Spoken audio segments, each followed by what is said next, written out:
wonderful day to be inside here in Greater Detroit.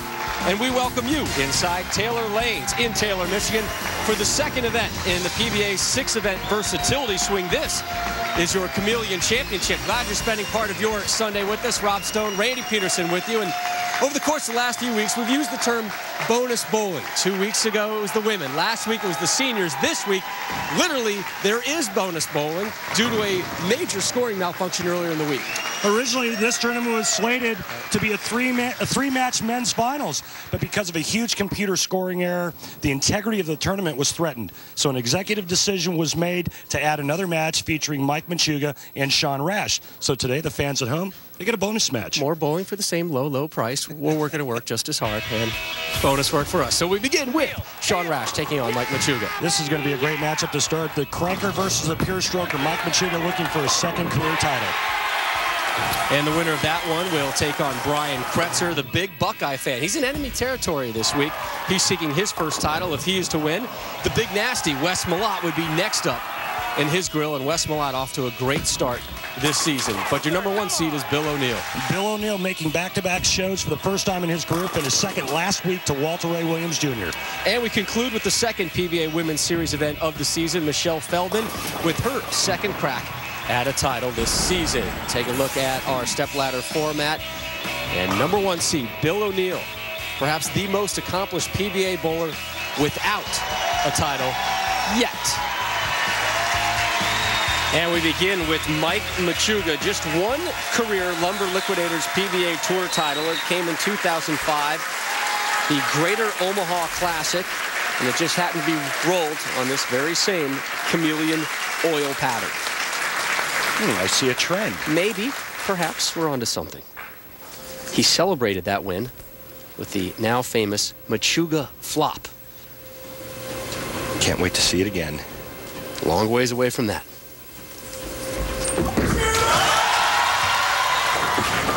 Danced on that gutter for a long time, Randy. And we'll get into the oil pattern later, but you're not supposed to play the outside part of the lane on the Chameleon pattern. See him trying to calm himself down. His best finish last year was 5th at the Atonic Championship in Cheektowaga, just outside of Buffalo.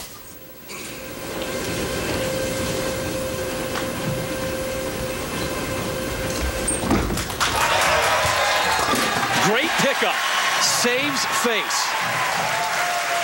That's how it's done, man. You can't draw it up any better than that. Get the 1 over into the 10.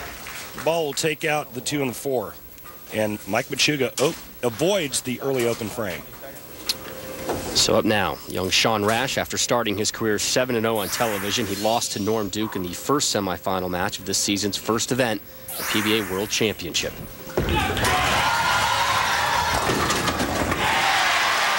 How about that break? Trip 2-8-10 to start. And who can forget the last time we saw Sean Rash on television as we take a look. Now, this is where you're supposed to play on the Chameleon pattern, that deep inside line. But last time Sean Rash was on television, he accrued $2,100 in shot clock violation fines. Told us a couple distractions, had bad footing all week, and admitted it's still in his head a little bit. Oof, Brooklyn opportunity as that one went left of the head pin. Using 2 different bowling balls, one on the right lane, one on the left lane. So obviously for Sean Rash, not the same ball reaction. That's going to be straight and hard at the 6. So Rash starts strike spare. The 26-year-old native of Wichita, Kansas takes a seat. And Machuga from Erie, Pennsylvania steps up. Nice and pretty. And a washout spare in the first. Washout, I like that. You're getting so good, Rob. Depends who you ask.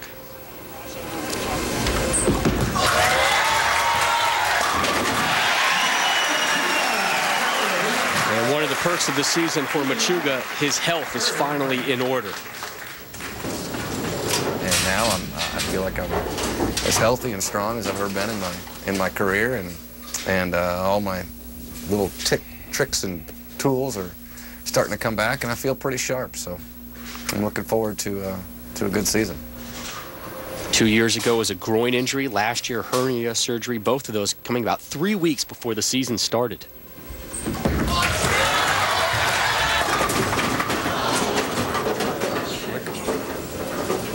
And you can see right off the bat, no matter if you're playing the outside part of the lane or in, that this oil pattern is very touchy. It was the second lowest scoring pattern that we had all of last season. And not a lot of margin for error out on the lanes thus far.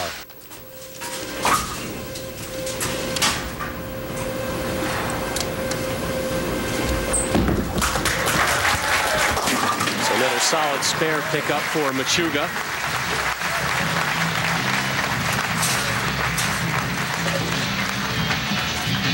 Rash steps up in the third. He has gone strike spare as we take a look at how Sean Rash qualified this week for the Chameleon Championship.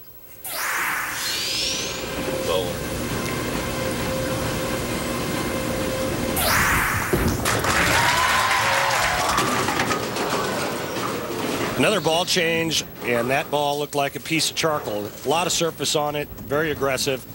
And he's left himself with a really tough spare, the 3-6-9-10. But watch this stall. This is how you create power. Look at the cup wrist at the top, and then he just uncups it onto the lane. He does a great job of stabilizing his spine going to the foul line, Rob. He said it was like a piece of charcoal. See how sandblasted that thing was? It looked like it had snow tires on it. Nice. Maybe put some chains on it. It is snowing outside here in Detroit. Costly open frame. 3-6-9-10. Trying to get that back pin. That's the tough one. Probably the hardest non-split conversion out here on tour. Well,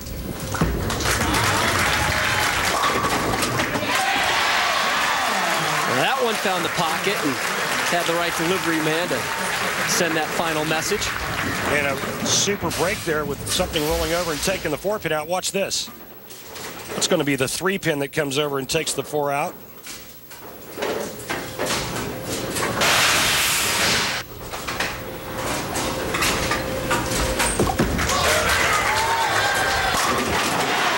Machuga's second strike. Oh, man, is he dancing with that gutter. And, you know, you can see this at release where his fingers are directly behind the bowling ball. Watch this, how his hand stays right up the back, just a slight rotation there. That ball's on the 1.5 board, but because of that roll, he gets it to read that part of the lane, which, quite honestly, I didn't think you could do from out there and get the ball back and hook it into the pocket. Mike Machuga, he may have found something.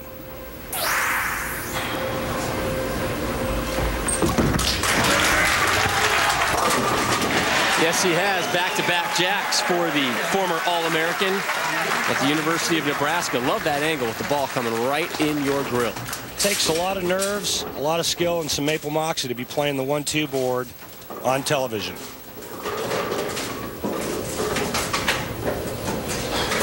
So Rash, his effort now in the 5th. He has gone strike, spare, open frame 9, strike.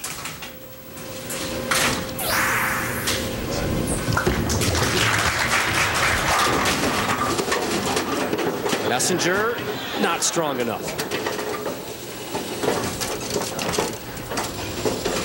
We've seen a lot of those rolling lazy messengers the last couple of weeks. I feel like Walter Ray Williams Jr. had a few last week, a little bit stronger than that.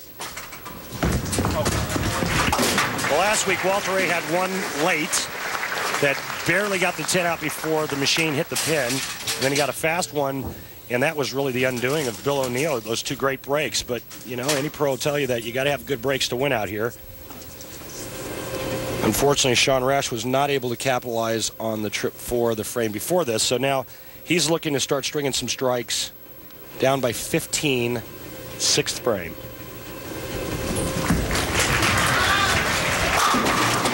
And there's your strike, probably the cleanest strike he's had yet in this opening match of our bonus bowling stepladder final. the conclusion of Rash Machuga when we return to Taylor, Michigan. The Lumber Liquidators PBA Tour on ESPN is brought to you by Lumber Liquidators. Hardwood flooring for less. By Geico. 15 minutes could save 15% on your car insurance. Visit geico.com. By Motel 6, the official lodging partner of the PBA. And by Denny's, where America's favorite breakfast is now available to go. Real breakfast 24/7.